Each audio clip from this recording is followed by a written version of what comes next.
برج الحوت، شهر يناير 2025. هذا الشهر اللي الكثير منكم هيكتشف انه كان عايش اكبر كذبة في حياته، وهو شهر من الممكن ان يحدث فيه الصدمات الرائعة، مش المروعة، الرائعة، الصدمة الأروع، الصدمة اللي هتفوق، الصدمة اللي هتخليك تعدل عن طريق كان موديك لحافة الجبل. كل شخص هيكشف أو الكثيرين منكم هيكتشف إنه كان عايش أكبر كذبة على حسب الكذبة اللي كان عايشها. فهو شهر الاكتشافات، وسيحدث معك الصدمات الأروع لحياتك وحياة هذا الجيل، وذلك فإن تلك الصدمات ما هي إلا رسالة عشان تفوق وتطلع لفوق، ما تبقاش تحت، لأن أنت مكانك فوق. بعد ما كنت في نص السلم ولا طايل سما ولا أرض، كان حياة الكثيرين كده، خاصة بداية من السنة اللي فاتت. حاجات ومستجدات وحوارات حدثت مع الكثيرين مخلياك ولا طايل سما ولا أرض، متعلق، مش عارف تروح شمال ولا يمين، مش عارف ترجع ولا تتقدم. حاجات غريبة حدثت معك،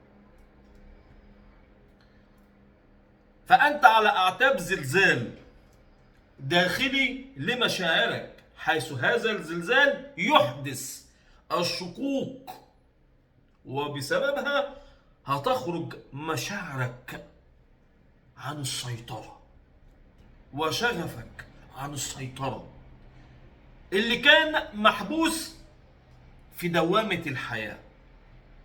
هتكلم معاكم عن مرحلة عنوانها بداية الحياة عند الكثيرين، لكن تنويه الناس اللي بتتابعنا اشتراك وتفعيل الجرس علشان يوصلك مني كل جديد. انت لو حابب ان انت تشوفنا تاني او عايز تعرف الحقيقة، اللي مش متابعنا فايته كتير، لان احنا بنقول الحقيقة وبأمانة امام ربنا. اللي عايز قراءة خاصة بعمل القراءة مكالمة مباشرة الساعة 2 3، بعرفك كل شيء عن حياتك، مش ببعت لك ورقتين وخلاص. واللي فاهم كلمة ورقتين ده على فكرة الناس اللي عملوا قراءات عند أي حد تاني يعني، تمام؟ لا أنا بكلمك ساعة 2 3، والناس اللي عملت لهم قراءات فاهمين كلامي كويس جدا. الآلاف بأمر الله اللي حياتهم اتبدلت بعد ما عملوا قراءة خاصة. أنا عايز قراءة يتواصل على هذا الرقم اللي كاتبه على الشاشة وكاتبه على عنوان الحلقة، ونبدأ في حلقة قوية جدا واكتشاف أكبر كذبة في حياتك. السلام عليكم ورحمة الله وبركاته. برج الحوت، شهر يناير 2025. التحركات الكوكبية خلال هذا الشهر: الشمس تنتقل أو مستمرة إلى في برج الجدي، ثم بعد ذلك تنتقل إلى بيتك ال 12، مستمرة لغاية يوم 20. أول تحرك مهم وبنقول بسم الله يوم 3 بنهاية يوم 2، بداية يوم 3 الظهر هتصحوا الصبح هتلاقوا في برجكم. الزهرة كوكب السعد، المال والجمال وبشرة خير كتير، بداية من يوم 3 وتشعر انك احساس انك فقت مرة واحدة. الزهرة تسعد، خاصة ان الشمس في برج الجدي، وبرج الجدي بيتك ال 11، ده بيت التحقيق الاهداف والامال والعلاقات، حاجة رائعة.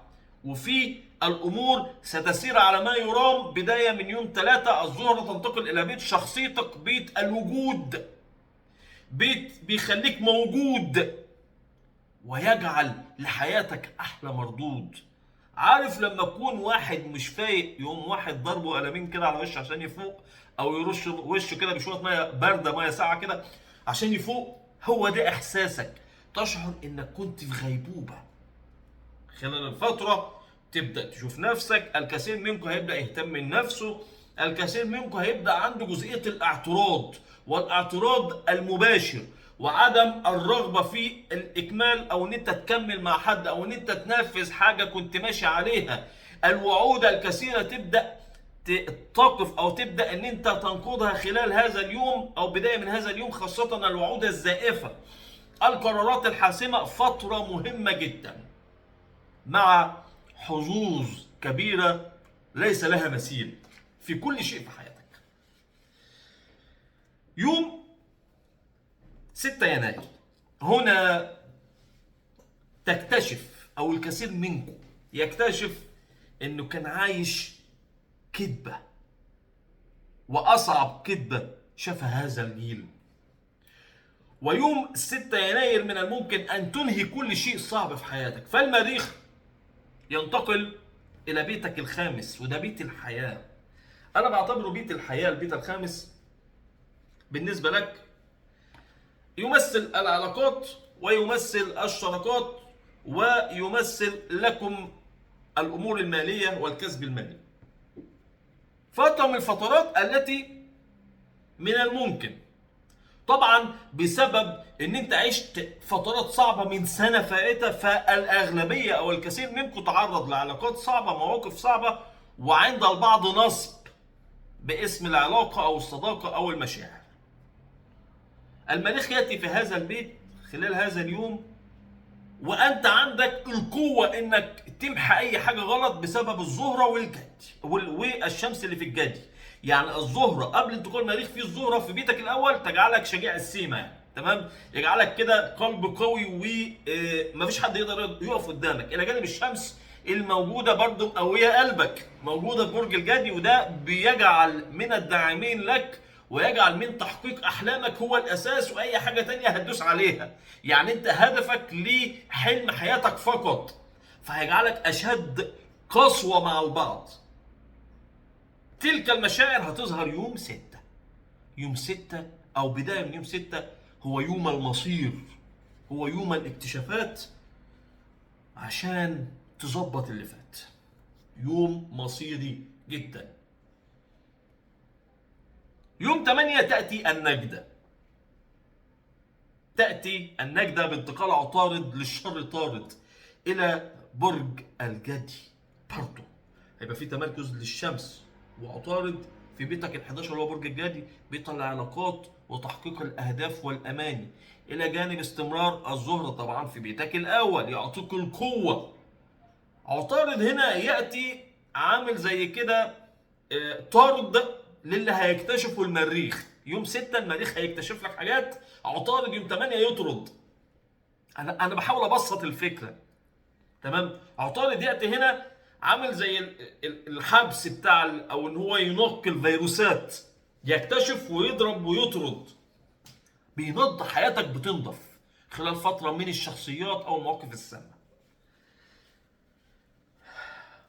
الشمس يوم 20 يناير تنتقل الى بيتك ال 12. متفقين ان البيت ال 12 بيت صعب، خدوا بالكم بعدها البيت الاول اللي هو برجك انت، لكن الكلام ده في اخر شهر 2. انا بتكلم على حاليا شهر يناير. 20 يناير الشمس تنتقل الى بيتك ال 12، وعطارد ينتقل الى بيتك ال 12 ايضا يوم 28. اخر 10 ايام الامور ستكون نوعا ما فيها مستجدات وفيها امور جديده هنتكلم عنها في حينها، لكن يجب ان نحذر اخر 10 ايام من اي تعاقدات او اي امر يتعلق بالمال، وايضا من العصبيه المفرطه لغايه يوم 28. وعطارد ايضا ياتي الى هذا البيت يحل الحلول، لكن عندك من يوم 20 ل 28 فتره ناخد بالنا منها. هاي تاني التنويه، الناس اللي بتتابعنا اشتراك وتفعيل الجرس علشان يوصلك مني كل جديد. انت حاول ان انت تشوفنا تاني او عايز تعرف الحقيقه، يعني لا قراءه خاصه، بعمل قراءه مكالمه مباشره الساعه 2 3، بعرفك كل شيء عن حياتك، السنوات القادمه، السنوات الاكثر حظا لكل حظا، كل شيء. اللي عايز قراءه يتواصل على هذا الرقم اللي كاتبه على الشاشه وكاتبه على عنوان الحلقه. يا رب كده حبايبي برج الحوت جمال ابراج تكون بامن وامان. السلام عليكم.